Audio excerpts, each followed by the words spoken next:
माँ और बेटी की कहानी। सुबह के हल्की धूप खिड़की से झांक रही थी। रसोई से चाय की खुशबू पूरे घर में फैल चुकी थी।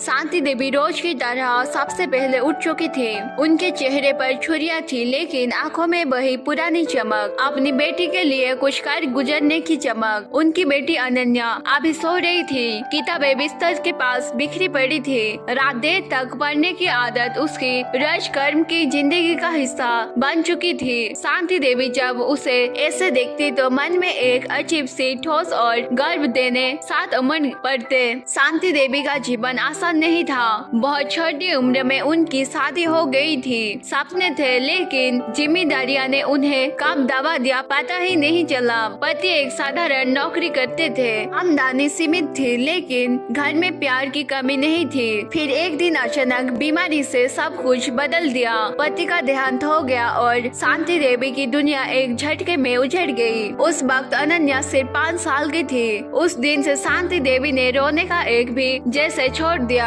अब उनके सामने एक ही लक्ष्य था, अपनी बेटी को कभी कमजोर महसूस न होने देना। उन्होंने सिलाई का काम शुरू किया, दिन रात मेहनत की। कभी कभी हाथों में छाले पड़ जाते, आंखें थक जाती, लेकिन चेहरे पर सिकन आने नहीं देती। हर बार जब अनन्या स्कूल से लौटकर कहती, माँ आज टीचर ने मेरी तारीफ की, तो शांति देवी की सारी थकान पल भर में गायब हो जाती। अनन्या शुरू से ही समझदार थी। वो जानती थी कि उसकी माँ कितना संघर्ष कर रही है। स्कूल से लौटकर वो माँ के पास बैठ जाती, धागे छाटने में मदद करती, कभी पानी ला देती, कभी चुपचाप बैठकर पढ़ाई करती। एक दिन अनन्या ने पूछा, माँ क्या आप भी अपने लिए कुछ नहीं चाहती? शांति देवी मुस्कुरा दी, तू ही तो मेरी सारी सोच है बेटी। वह जवाब सुनकर अनन्या की आंखों भर आई। उस दिन उसने मन ही मन एक वादा किया, एक दिन वह अपनी माँ को हर सुखी देगी। समय बीतता गया। अनन्या अब 10वीं कक्षा में थी, पढ़ाई में अव्वल, लेकिन हालत अब भी वैसे ही थी। स्कूल में कई बार दोस्त नई नई चीजें की बात करते,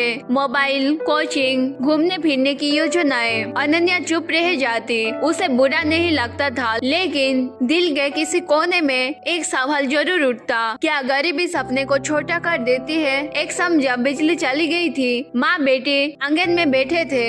आसमान में तारे चमक रहे थे। अनन्या ने अचानक कहा, माँ मैं बहुत बड़ा अफसर बनना चाहती हूँ। शांति देवी ने बिना सोचे कहा, तू बनेगी, जरूर बनेगी। अनन्या चौंक गई, लेकिन माँ हमारे पास। शांति देवी ने उसकी बात काट दी। हमारे पास हिम्मत है, मेहनत है और सच्चाई है। सपने के लिए यही काफी है। उस रात अनन्या की नींद देर से आई। माँ के शब्द उसके कानों में गूंजता रहा। उसे पहली बार लगा कि हालात जाए जैसे भी हो, अगर माँ का भरोसा साथ हो तो कहीं भी सपना दूर नहीं। कुछ दिन बाद स्कूल में एक नोटिस लगा, शहर में होने वाली स्कॉलरशिप परीक्षा का। अनन्या की आंखों चमक उठी। यह उसके लिए एक मौका था। घर आकर उसने माँ को बताया। शांति देवी ने ध्यान से सुना, फिर बोली, फॉर्म भर दो बेटिया, फीस की चिंता मत करो। अनन्या जानती थी कि फीस देना माँ के लिए आसान नहीं होगा, फिर भी उन्होंने फॉर्म भर दिया। उस दिन शांति देवी ने अपनी एक पुरानी साड़ी बेच दी। किसी को पता नहीं चला, लेकिन उनके आंखों में अजीब सी संतुष्ट थी। परीक्षा की दिन आया। अनन्या ने पूरी मेहनत से पेपर दिया। बाहर निकलते समय उसने माँ की ओर देखा। शांति देवी दूर खड़ी थी, हाथ जोड़े हुए, जैसे भगवान से नहीं बल्कि अपनी बेटी से ही प्रार्थना कर रही है। हफ्ता बाद रिजल्ट आया।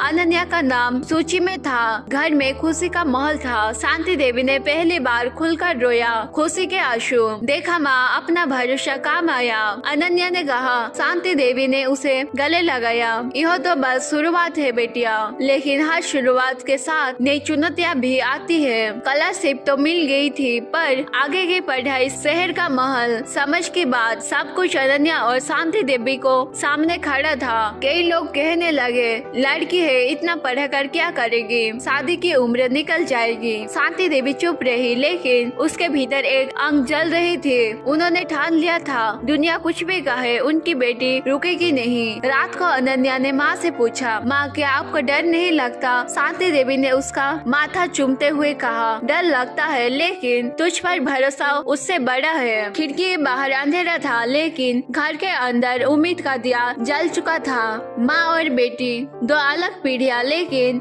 एक ही सपना। यह कहानी अभी खत्म नहीं हुई थी। असली परीक्षा, असली संघर्ष और असली जीत अभी बाकी थी। भाग 2 देखने के लिए लाइक, शेयर और सब्सक्राइब जरूर कीजिए।